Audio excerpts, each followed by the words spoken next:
Hello बच्चों, कैसे हैं आप सभी। तो हमने सेंटर ऑफ मास का सेकंड लेक्चर कंप्लीट कर लिया था, जिसमें कि हमने सेंटर ऑफ मास कैलकुलेट किया था कॉमन ऑब्जेक्ट्स का।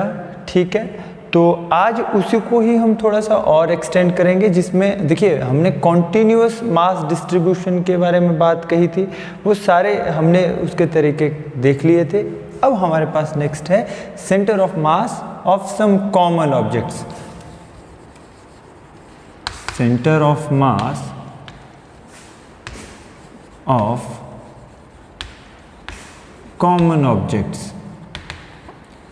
हमने कुछ एक ऑब्जेक्ट्स का centre of mass mathematical interpretation से भी कैलकुलेट किया था।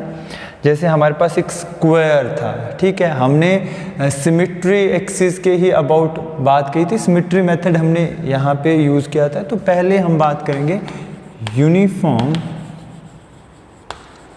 Uniform rectangular plate. Uniform rectangular plate. देखिए, जब स्क्वायर की बात कही थी तो हमने सिमेट्री एक्सिस के बारे में बात कही थी। मान लीजिए ये हमारे पास एक रेक्टेंगुलर प्लेट है, ओके, और इसमें अगर हम लोग देखें तो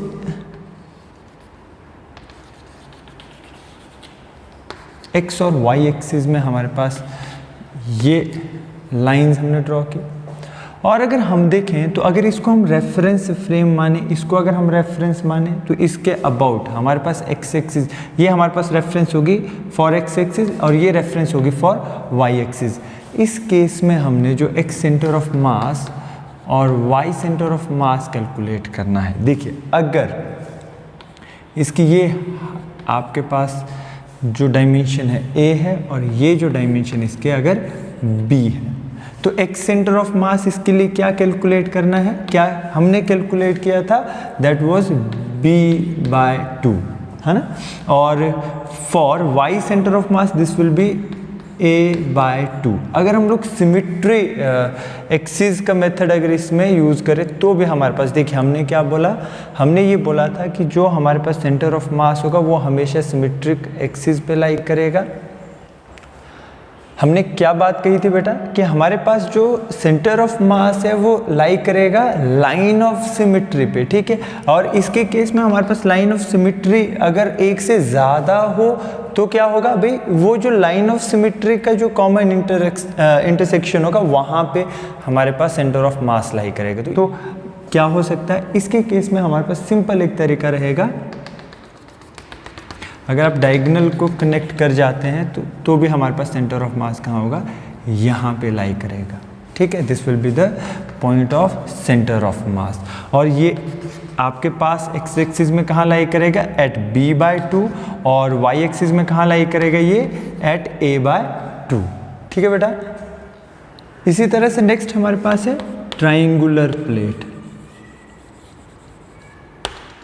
ट्राइंगुलर प्लेट हम प्रूफ्स में नहीं जाएंगे, हमने इसके रिजल्ट्स भी ध्यान यहाँ पे रखने हैं। सिमेट्रिकल जो लाइन ऑफ सिमेट्री का मेथड है वो हमने यहाँ ध्यान रखना है, और कॉमन सेंस अगर हम इसमें यूज़ करें तो काफ़ी ज़्यादा क्वेश्चन हमारे बड़े इजीली निकल जाएंगे। ये अगर हमारे पास क्या हो, ट्रायंगुलर प्लेट हो, आइसोसेल्स ट्रायंगल, और अगर ये हमारे पास हो आइसोसेल्स ट्रायंगल अगर हमारे पास हो, तो देखिए इसकी अगर हाइट h है, ठीक है बेटा। अगर इसके केस में अगर मैं देखूं तो ये तो मेरे पास क्या है, ये अगर लाइन ऑफ सिमेट्री है, ये हमारे पास क्या है, सिमेट्रिक एक्सिस होगा। अगर ये सिमेट्रिक है इसके अबाउट, ठीक। सिमेट्रिक का मतलब क्या हुआ, देखो इस एक्सिस के इधर भी उतना ही मास है, इसके इस तरफ भी उतना ही मास है, यानी m/2 इस तरफ है, m/2 इस तरफ है, ठीक है। अगर y एक्सिस हमारे पास क्या है, लाइन ऑफ सिमेट्री है, तो इसका x सेंटर ऑफ मास क्या हो जाएगा, 0 हो जाएगा। अगर y एक्सिस क्या है, लाइन ऑफ सिमेट्री है, तो x सेंटर ऑफ मास क्या हो जाएगा, 0। जबकि हमारे पास अगर ये x एक्सिस है तो इसके केस में अगर ये हमारे पास, अगर हम लोग देखें ये y एक्सिस अगर मैं बोलूँ, अगर ये रेफरेंस भी अगर मैं ले लूँ किसके लिए, x सेंटर ऑफ मास के लिए, ठीक है। अगर ये रेफरेंस लूँ फॉर x सेंटर ऑफ मास, इसके लिए क्या होगा, 0 ही होगा, जबकि वाई सेंटर ऑफ मास हमारे पास कितना आया है h/3। ये हमने प्रूव भी किया था प्रीवियस लेक्चर में ट्रायंगुलर प्लेट के लिए। ठीक, अगर इसी को ही हम थोड़ा सा और राइट एंगल ट्रायंगुलर प्लेट में अगर हम करें, सेकेंड, अगर इसी को ही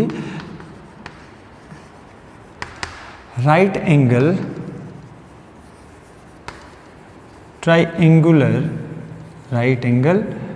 ट्रायंगुलर प्लेट की फॉर्म में देखें तो कैसे, अगर ये डायग्राम हमारे पास है इस तरीके से, सपोज इस तरीके से,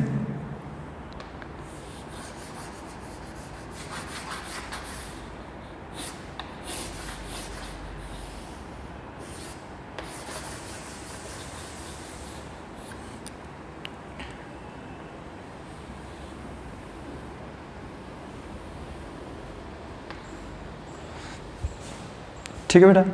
अगर इस तरह की ट्रायंगुलर प्लेट हमारे पास दी हो तो सेंटर ऑफ मास कहाँ लाई करेगा? अगर ये डायमेंशन b है और अगर यहाँ से देखें तो ये a है, कैसे करेंगे?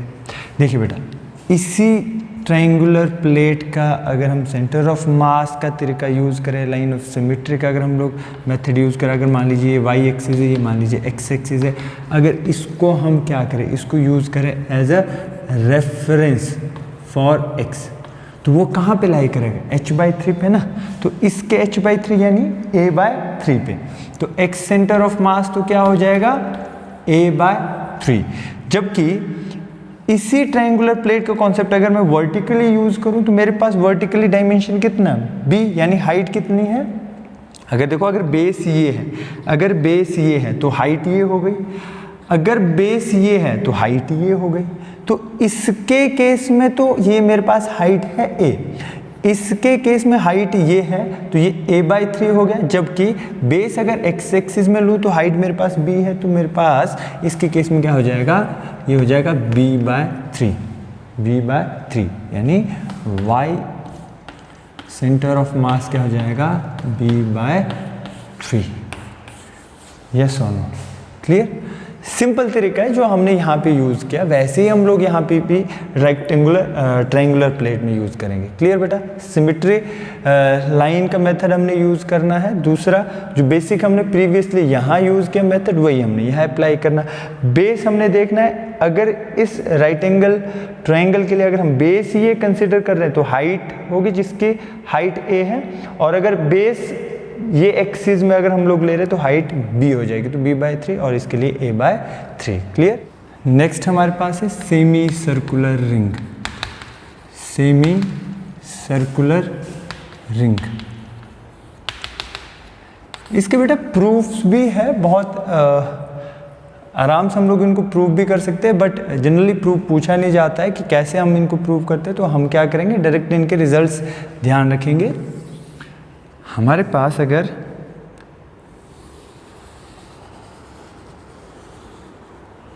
इस तरीके से एक क्या दी हो, सेमी सर्कुलर रिंग गिवन हो, अगर हम इसको एक्स एक्सिस में माने, अगर सिमेट्री के केस में अगर हम देखें तो ये वाई एक्सिस के अबाउट अगर ये सिमेट्रिक है, अगर वाई एक्सिस के अबाउट अगर ये सिमेट्रिक है तो मेरे पास एक्स सेंटर ऑफ मास तो हो जाएगा 0।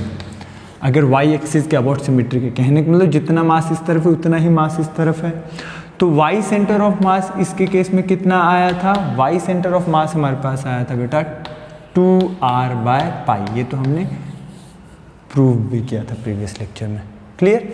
अगर मेरे पास सेमी सर्कुलर अगर रिंग हो, अगर मेरे पास सेमी सर्कुलर डिस्क हो, इसी के साथ अगर हम क्या करें, सेमी सर्कुलर डिस्क की अगर बात करें, ठीक है, जिसकी रेडियस क्या हो? r हो। सेम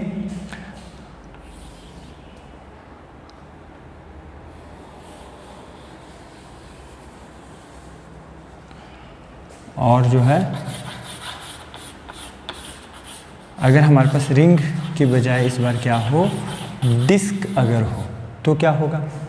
ये इस तरह की बहुत सारी रिंग्स से मिलकर बनी होगी डिस्क। ठीक, तो इसके लिए सेम, अगर वाई एक्सिस क्या है, लाइन ऑफ सिमेट्री है, सिमेट्रिक है ये अगर वाई एक्सिस के अबाउट, और ये एक्स एक्सिस मान लीजिए। अगर वाई एक्सिस के अबाउट ये सिमेट्रिक है तो एक्स सेंटर ऑफ मास तो हो जाएगा 0, अगर वाई एक्सिस के अबाउट सिमेट्रिक है। यानी अगर आप फोल्ड भी कर दे तो बराबर हो जाएगी ना, कहने का मतलब इक्वल मास डिस्ट्रीब्यूटेड है इसके राइट हैंड साइड भी और लेफ्ट हैंड साइड भी। वाई सेंटर ऑफ मास इसका आता है सेमी सर्कुलर डिस्क का 4r/3π। ये बहुत इंपॉर्टेंट है, डायरेक्ट आपको सवाल कई बार पूछ लिए जाते हैं, भाई सेमी सर्कुलर रिंग का क्या है 2r/π। ये आपको ध्यान रखना है, एक्स सेंटर ऑफ मास इनके केस में 0 ही होगा और y centre of mass 4r/3π। अब हम बात करेंगे हेमी स्फेरिकल शेल। नेक्स्ट है बच्चों हमारे पास hemispherical shell. Hemispherical shell जिसकी रेडियस r हो। अब ये कैसे होगा, ये होगा हमारे पास सेम हेमीस्फेरिकल शेल कुछ इस तरह। जो अगर हम आप कटोरा ले अगर ऑपोजिट साइड में उसको रखें तो उसके केस में देखिए, अब इसके केस में अगर मैं दो एक्सिस लूँ, ठीक, एक्स एक्सिस और वाई एक्सिस, ये एक्स एक्सिस और ये वाई एक्सिस, आपको दिख रहा है वाई एक्सिस के अबाउट क्या है, ये सिमेट्रिक है। अगर वाई एक्सिस के अबाउट सिमेट्रिक है तो एक्स सेंटर ऑफ मास इसका क्या हो गया 0 और वाई सेंटर ऑफ मास इसका क्या हुआ r/2। r/2 ध्यान रखना, यानी रेडियस जो r है तो r/2 पे इसका सेंटर ऑफ मास होगा। Clear, hemispherical shell. इसके बाद है सॉलिड हेमिस्फीयर। क्या करें, अगर हमारे पास क्या हो सॉलिड हेमिस्फीयर हो जिसकी रेडियस r है।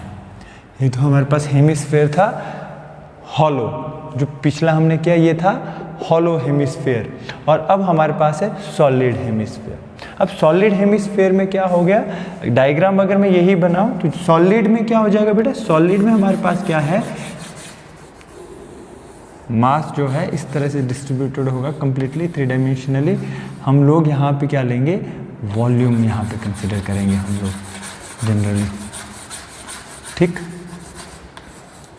ये मैं किसकी बात कर रहा हूँ, सॉलिड हेमिस्फीयर की, सॉलिड हेमिस्फीयर की मैं बात कर रहा हूँ, ठीक।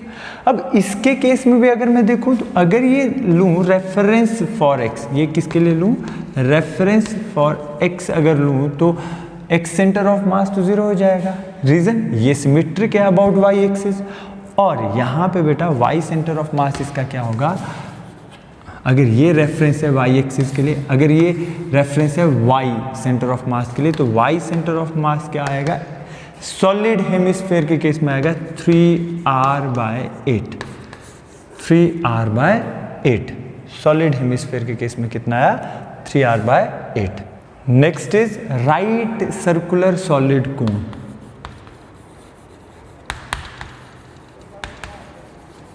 राइट सर्कुलर सॉलिड कोन, राइट सर्कुलर सॉलिड कोन। अगर इस तरीके से हमारे पास एक सॉलिड कोन हो, ठीक, जिसकी हाइट अगर h हमारे पास है, तो देखो इसमें भी हमने क्या करना है, अगर ये सॉलिड कोन है तो कुछ इस तरीके से हमारे पास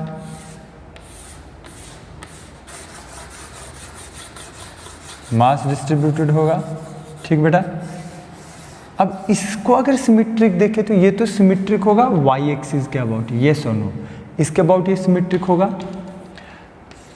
तो हमारे पास अगर वाई एक्सिस के अबाउट सिमेट्रिक है तो एक्स सेंटर ऑफ मास तो हो गया 0, और इस केस में बेटा हमारे पास सॉलिड, ठीक है, राइट सर्कुलर सॉलिड कोन के केस में वाई सेंटर ऑफ मास कितना आता है, h/4।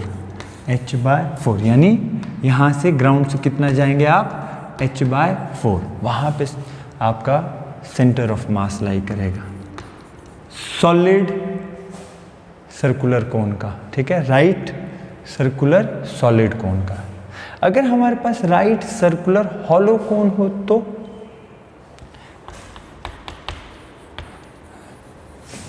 राइट सर्कुलर हॉलो कोन। एग्जाम में बेटा डायरेक्ट क्वेश्चन यहाँ से पूछ ले जाते हैं कि किसी पर्टिकुलर कॉमन ऑब्जेक्ट का सेंटर ऑफ मास कितना है। तो अगर मेरे पास क्या हो, राइट सर्कुलर हॉलो कोन हो इस तरीके से, ठीक, और ये भी हमारे पास सिमेट्रिक होगा वाई एक्सिस के अबाउट। तो ये अगर एक्स एक्सिस है, एक्स एक्सिस के अबाउट हमारे पास देखिए ये हाइट h है, तो एक्स एक्सिस से अगर ये रेफरेंस है किसके लिए, reference for y centre of मास, तो यहाँ से ये मेरे पास आता है y सेंटर ऑफ मास कितना, h/3। ये ध्यान रखना आपने, सॉलिड के लिए h/4, यानी देखो मास ज़्यादा होगा डेंस नीचे, क्योंकि सॉलिड है तो नीचे ये टुवर्ड्स बेस लाई करेगा, जबकि ये बिल्कुल आपके पास क्या है बेटा, हॉलो है, तो हमारे पास थोड़ा बेस से दूर ये लाई करेगा, h/3 हमारे पास होगा y सेंटर ऑफ मास। अगर मैं रेफरेंस लूँ x सेंटर ऑफ मास के लिए, ये अगर रेफरेंस लूँ किसके लिए, x सेंटर ऑफ मास के लिए, बिकॉज ये सिमेट्रिक है अबाउट y एक्सिस, तो x सेंटर ऑफ मास कितना होगा, 0 होगा for right circular hollow cone. Hollow cone का h/3, सॉलिड कोन का h/4। क्लियर, ध्यान रहेगा। इस तरीके से हमारे पास जितने भी कॉन्टिन्यूस मास डिस्ट्रीब्यूशन की अगर हम बात करें, या जो कॉमन ऑब्जेक्ट्स की हम बात करें, तो ये रहेगा, ध्यान रखना है। आप शॉर्टकट ट्रिक्स भी आप अपने डेवलप कर सकते हैं, different number of common objects को आप जो है अपनी एक पर्टिकुलर सीक्वेंस से याद रख सकते हैं, पर ये डायरेक्ट रिजल्ट ध्यान रखने हैं, आपके काम आएंगे। ओके, तो बच्चों हमारे पास इसके बाद बहुत इंपॉर्टेंट कॉन्सेप्ट रहता है, जहाँ से पक्का हमें न्यूमेरिकल्स मिलेंगे कंपटीशन में, that is centre of mass, centre of mass of objects with cavity, with cavity. यहाँ से कैविटी वाले क्वेश्चन आपको मिलेंगे ही मिलेंगे, ठीक है। मान लीजिए ये हमारे पास कोई ऑब्जेक्ट है, कंप्लीट ऑब्जेक्ट है, अगर इसके केस में अगर मैं लूँ, ये मान लीजिए x एक्सिस है, ये y एक्सिस और z एक्सिस है, इसके अबाउट अगर इसका सेंटर ऑफ मास अगर मैं कंसीडर करूँ, ये मान लीजिए पूरी बॉडी का सेंटर ऑफ मास क्या था, c0 था। क्या था बेटा, c0। और उसके बाद क्या हुआ, इसका अगर मैं पोजीशन वेक्टर देखूं तो इसका पोजीशन वेक्टर था r0, ठीक। अगर देखिए मान लें अगर मैं यहाँ से कुछ पोर्शन क्या करूं, यहाँ से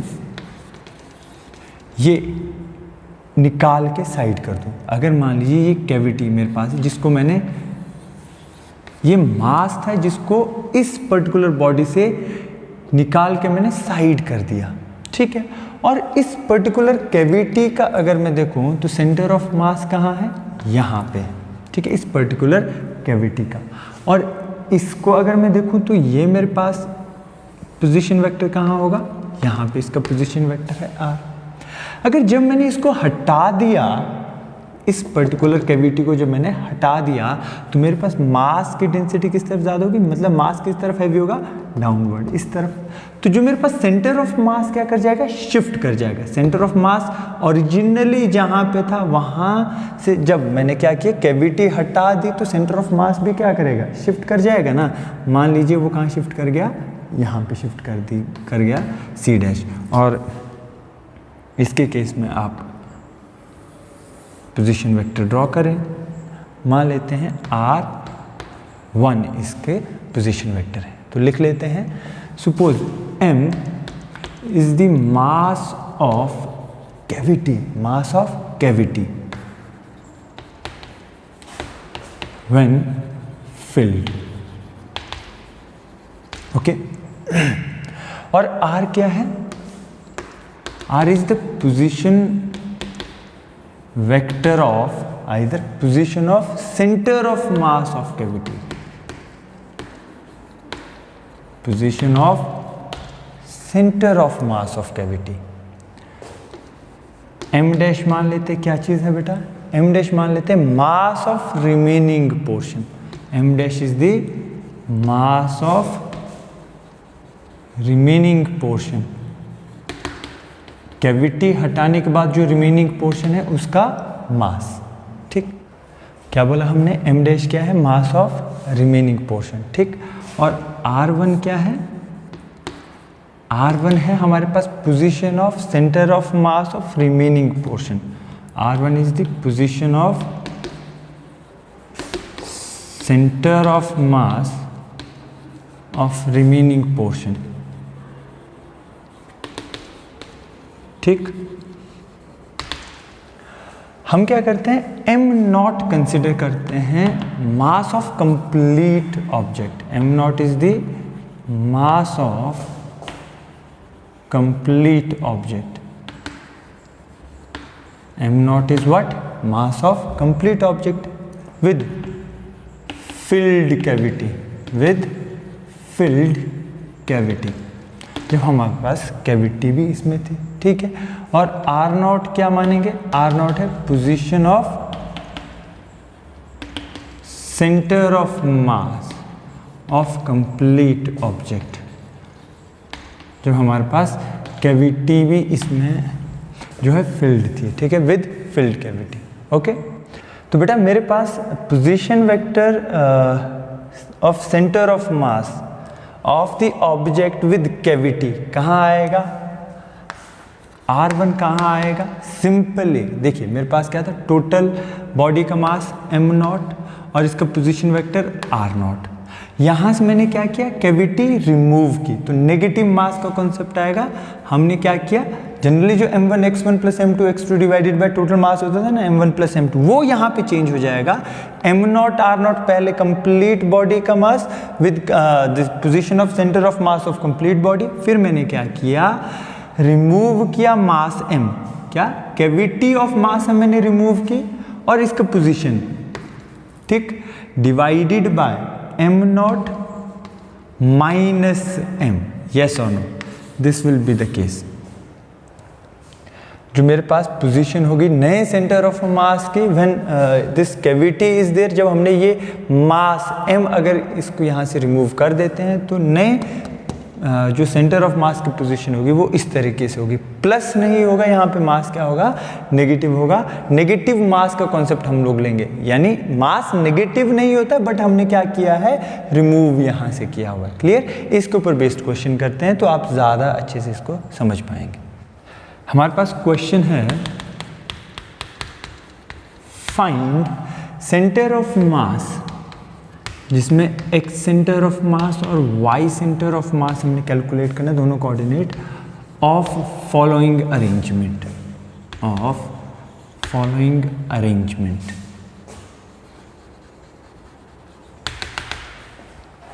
क्या है बेटा, एक हमारे पास इस तरीके से सॉलिड डिस्क है, एक डिस्क हम कंसिडर करेंगे। ठीक, और इस डिस्क में क्या कर रहे हैं, इसके अबाउट हम क्या करेंगे,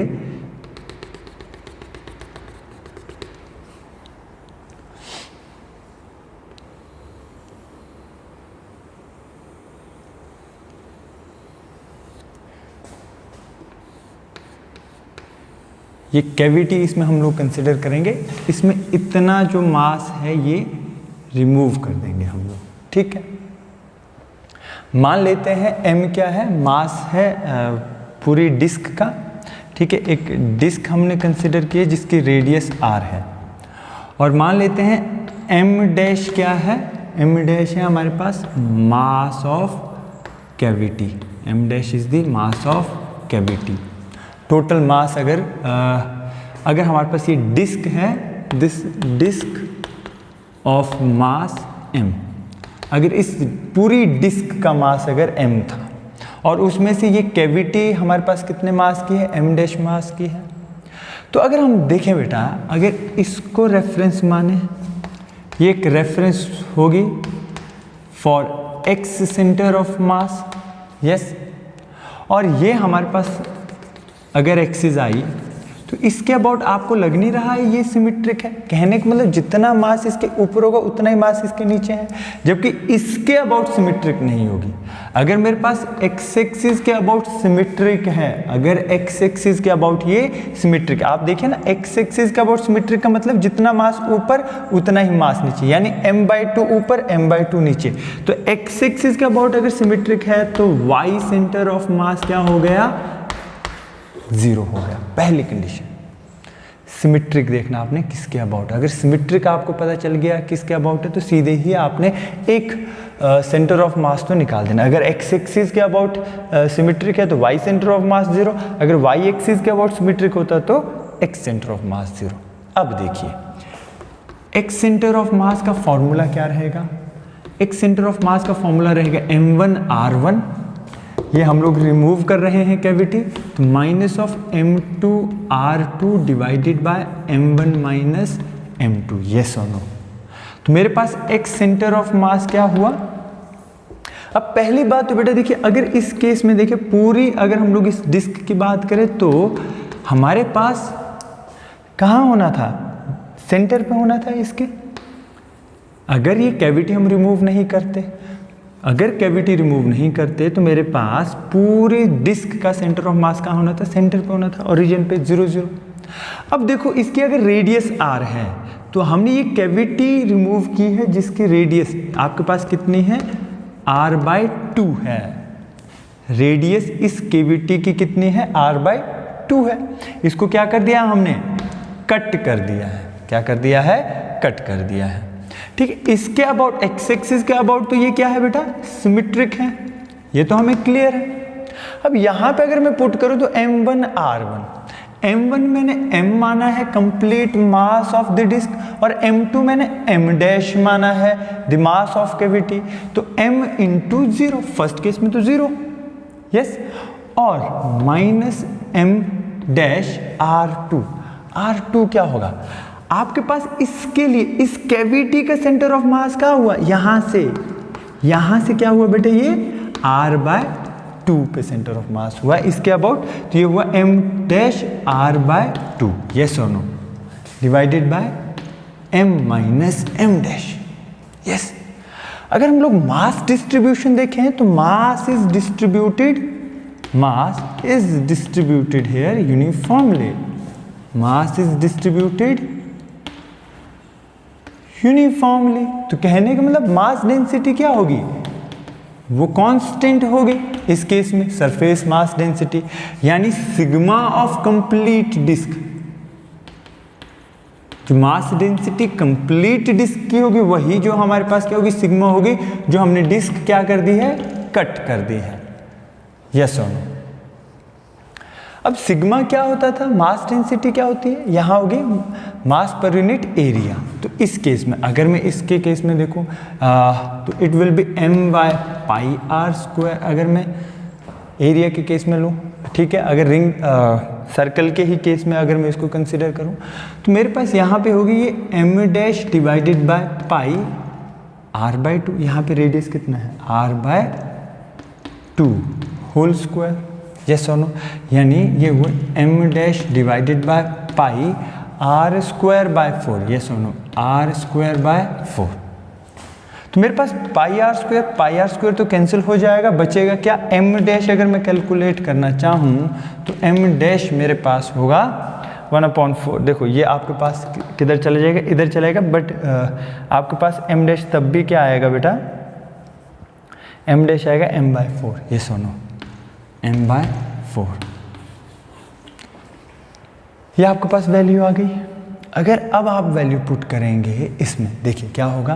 तो x सेंटर ऑफ मास मेरे पास क्या हुआ? m1 0, yes, m into 0 minus m dash r2, यानी m डैश r। इस केस में मेरे पास क्या आएगा? m डैश आया m/4 और r2 क्या था? r/2, यस और नो, ठीक, divided by m minus m dash is m/4। कितना आया बेटा? अगर आप इसको सॉल्व करेंगे तो मेरे पास आया ये minus of simply m r/m 8 minus of m r by 8, यहाँ पे एलसीएम ले लीजिए, ये आया बेटा 4m minus m by 4 that is 3m by 4 multiplied by 4 by 3m, yes और नो, ऐसे लिख सकता हूँ। 4 2s are 8, m से m कैंसिल, तो this comes to be equal minus of r by 3 2s are 6। x centre of mass कितना आया, minus of r by 6। Minus of r by 6 का मतलब क्या हुआ, अगर मैं इसको ओरिजिन मानूं तो प्लस r आगे जाना था, माइनस r नेगेटिव डायरेक्शन में। कहने का मतलब हमारा सेंटर ऑफ मास, अगर मैं इस कैविटी को यहाँ पे देखो, अगर यहाँ से इस disc of mass m dash को अगर हटा दिया जाए तो सेंटर ऑफ मास कहाँ शिफ्ट करेगा, इस तरफ शिफ्ट करेगा। किस तरफ, नेगेटिव ऑफ एक्स एक्सिस की तरफ शिफ्ट करेगा। और कितना शिफ्ट करेगा बेटा, minus of r by 6, radius का 1/6 ऑफ द रेडियस, यस और नो, क्लियर। नेक्स्ट हमारे पास है इसी की तरह एक और थोड़ा सा complex arrangement, find centre of mass, x centre of mass और y centre of mass of the following arrangement.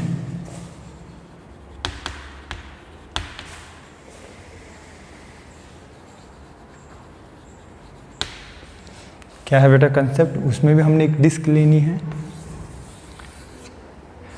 ठीक है, जिसकी रेडियस क्या है, r है, ओके। और इसमें हम क्या कर रहे हैं, जो हमने कैविटी यहाँ से निकालनी है, ये जो हम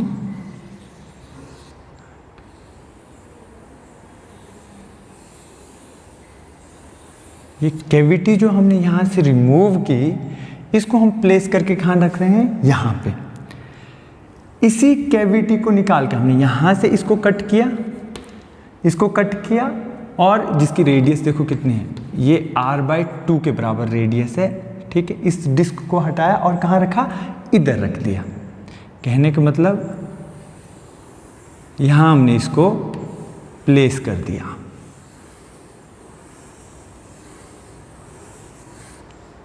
समझे,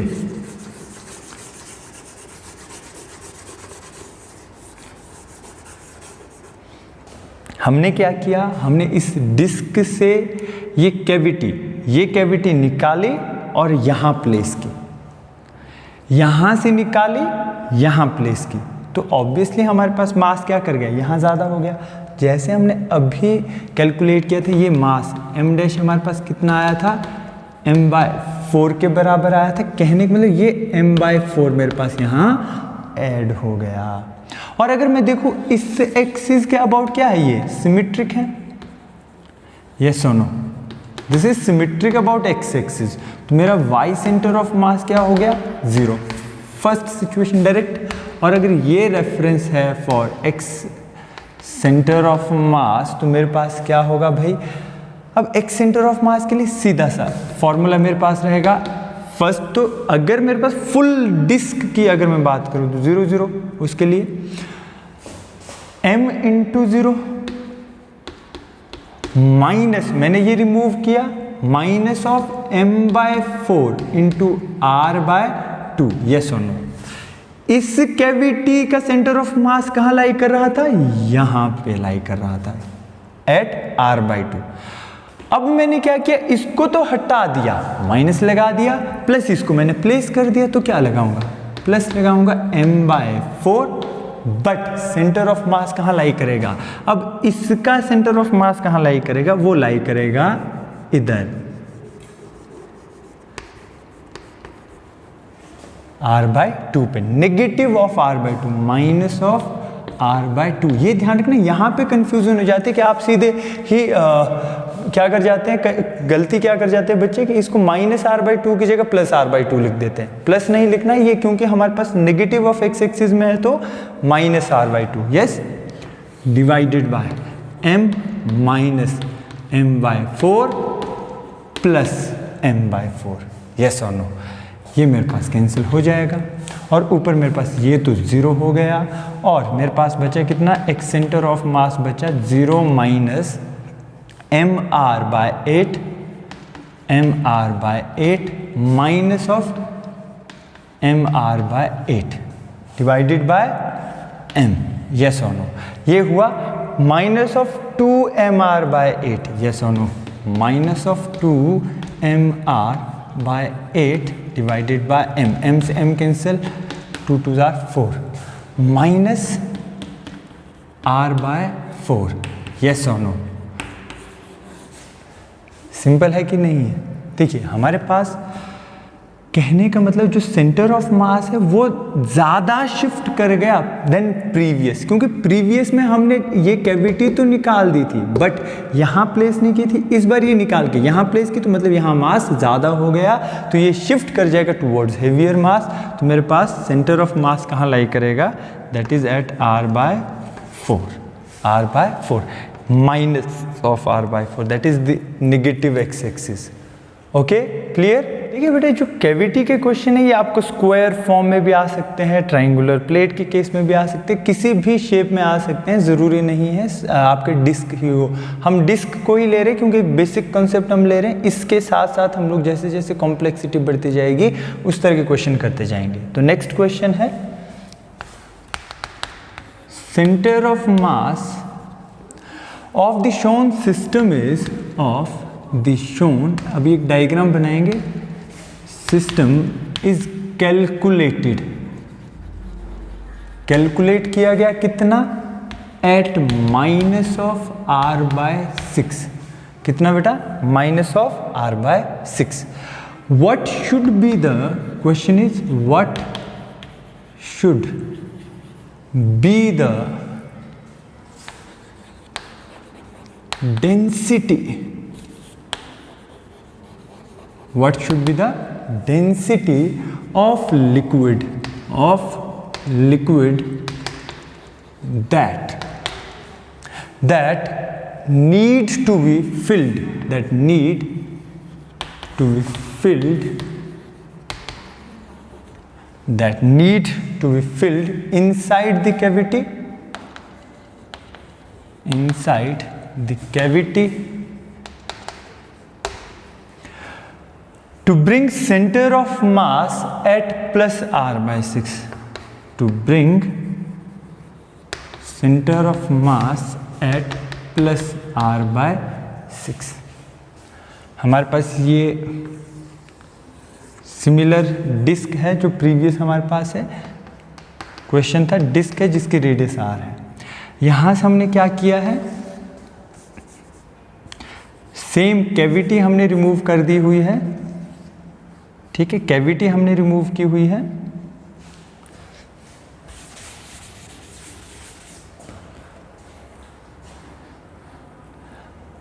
हमारे पास बेटा सेम डिस्क है जैसे हमने प्रीवियस क्वेश्चन में कंसिडर की थी, और इसमें भी अगर आप चेक करोगे तो जो कैविटी हमारे पास लास्ट क्वेश्चन में हमने जिस तरीके से कंसिडर की थी वैसे ही इसमें भी कंसिडर करेंगे।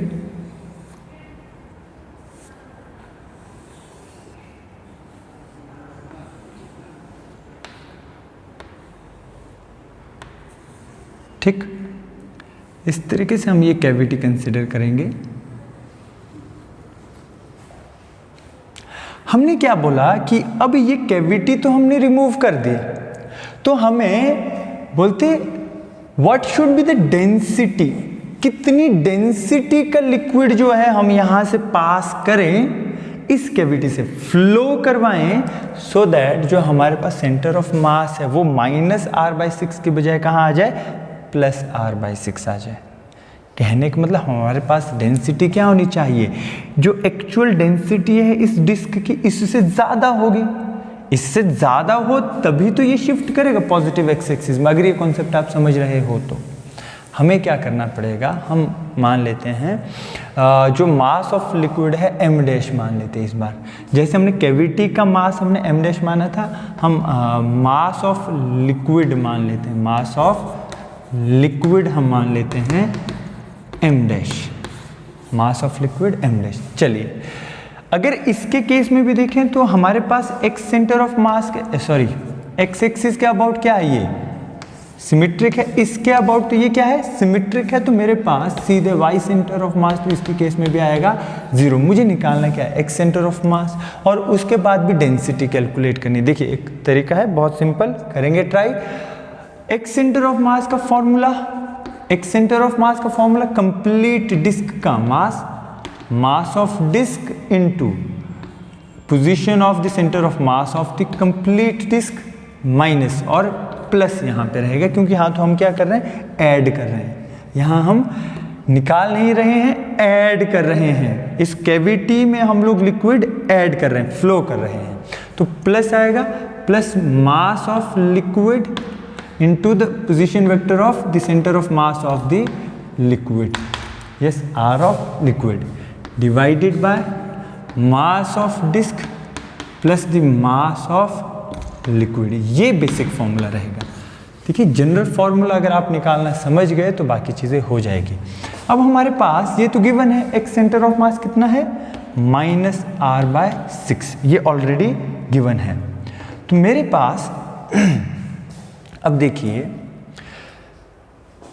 my4, सिंपली कैविटी का हमने जिस हिसाब से अभी तक कैलकुलेशन किया था, अगर ये कैविटी है रेडियस r/2 की, तो इसका मास कितना आ रहा था, m/4 मास तो मैंने निकाल दिया। तो जो रिमेनिंग मास है डिस्क का वो कितना रहा, 3m/4, यस और नो, 3m/4 मास रिमेनिंग रहा। और इसका सेंटर ऑफ मास कितना बोला, -r/6 पे, plus mass of liquid m' मान लेते हैं, और सेकंड जो इसकी इस कैविटी के अबाउट सेंटर ऑफ मास होगा वो r/2 पे होगा, plus r/2 divided by total mass is 3m/4 plus m'। यहाँ तक बात क्लियर हो गई।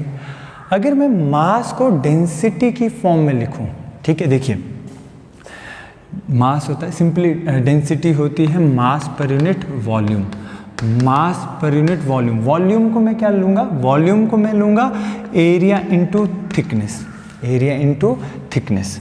तो मेरे पास मास क्या हो गया, मास हो गया मेरे पास density into area into thickness. देखिए लेमिना की बात करेंगे, हम यहाँ पे लेमिना ही कंसिडर कर रहे हैं। लेमिना का मतलब क्या हो, जिसकी थिकनेस 0 के बराबर हो। यानी एक पेज ले लो ना, कॉपी का पेपर ले लो आप, तो उस पेपर की क्या होगी, लेंथ भी होगी, ब्रेड्थ भी होगी, बट जो उसकी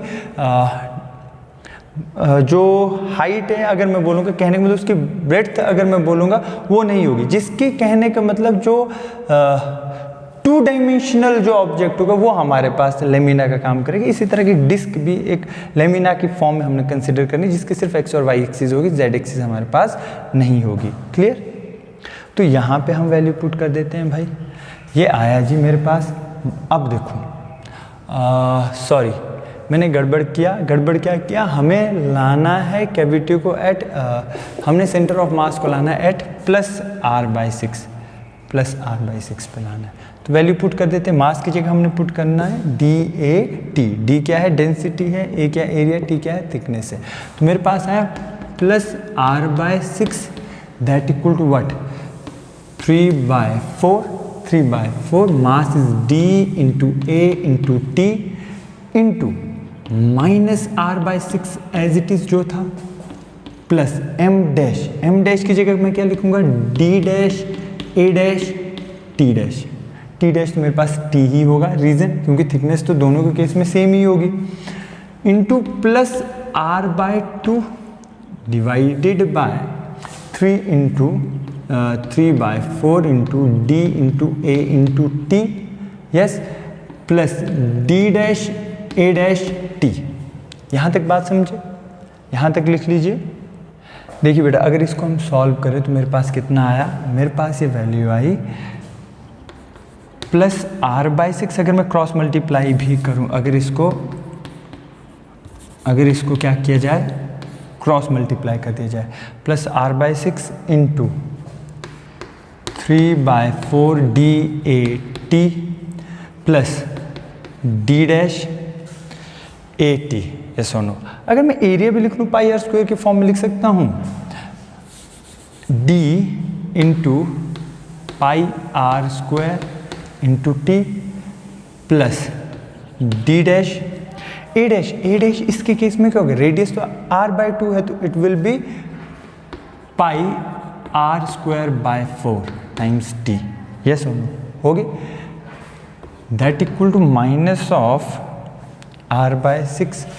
अब इसको भी अगर आप सॉल्व करेंगे तो 3 2 6 4 2 8, देखो ना 3 2 6 4 2 8, तो it will B minus of r/8 into D pi r²t हो गया, प्लस डी डैश पाई r²/4 इस केस में, ए डैश के केस में पाई r²/4 t इंटू r/2, ये इसके साथ मल्टीप्लाई होगा, ये r/2 इसके साथ ही है।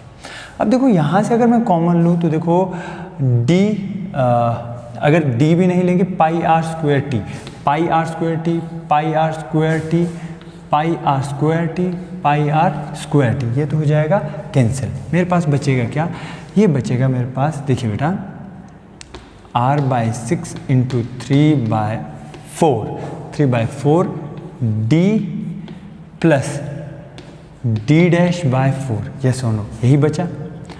That equal to minus of r/8d, minus of r/8d plus d'(r/4 2 8) plus d'(r/8), d'(r/8), यहाँ तक आ गया। अब इसको भी और ज़्यादा अगर हम सिंप्लीफाई करें तो कैसे कर सकते हैं, अब देखिए यहाँ पे r विल गेट कैंसल्ड हो जाएगा। अगर मैं यहाँ पर भी r कॉमन ले लूँ तो ये हो जाएगा r/6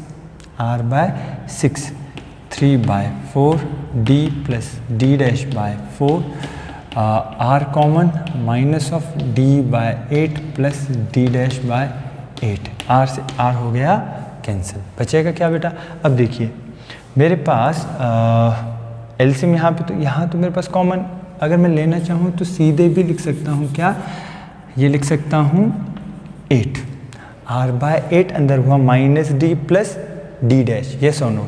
और यहाँ पे मेरे पास देखिए अगर मैं करूँ तो मेरे पास 4 कॉमन आ जाएगा, तो ये मेरे पास जनरली आ जाएगा 6 × 4, ठीक है। तो अगर मैं सॉल्व करूँ तो 6 4 24, 8 3 24, तो 3 आया। मेरे पास बचा क्या, देखो मेरे पास एक नॉर्मल कैलकुलेशन अगर मैं देखूँ तो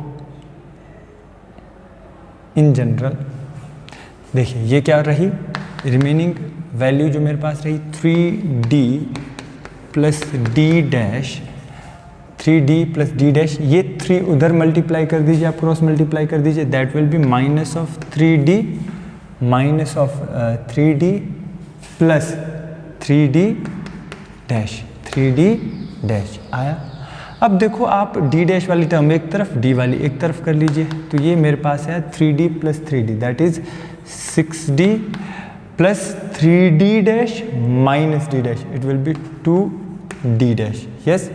और यहाँ से d' कितना आया, 3d के बराबर। कहने का मतलब जो लिक्विड की डेंसिटी हम लोग यहाँ से पास करवाएंगे वो होगी 3 times the density of this disc. Clear, तब जाके हमारे पास सेंटर ऑफ मास शिफ्ट करेगा towards what, towards plus r/6, r/6 पे वो शिफ्ट कर जाएगा। ठीक, क्वेश्चन समझ आया, जिसमें हमें क्लियर, देखो यहाँ से हमें ये समझना पड़ेगा जो मास ऑफ डिस्क है वो कितना आया, वो 3m/4 हमारे पास रहेगा, और जो हमारे पास पोजीशन वेक्टर ऑफ डिस्क होगा वो -r/6 हमारे पास नॉर्मली हमने कैलकुलेट किया था, -r/6, ये प्रीवियसली जो हमने कैलकुलेट किया था। तो हमने इसको शिफ्ट करवाना टूवर्ड्स पॉजिटिव एक्स एक्सिस, तो जो लिक्विड हम पास करेंगे उसकी डेंसिटी होगी ज़्यादा, कितनी, 3 टाइम्स 3d। इस तरीके से क्वेश्चन सॉल्व करेंगे। क्लियर, तो आज के लिए इतना ही। ये क्वेश्चंस आप ट्राई करें, जो डिफरेंट हमने कॉमन ऑब्जेक्ट्स की बात की उनके सेंटर ऑफ मास आप लर्न करें, रिवाइज करें। कोई कन्फ्यूज़न अगर आपको रहती है तो आप अपने डाउट भेज सकते हैं।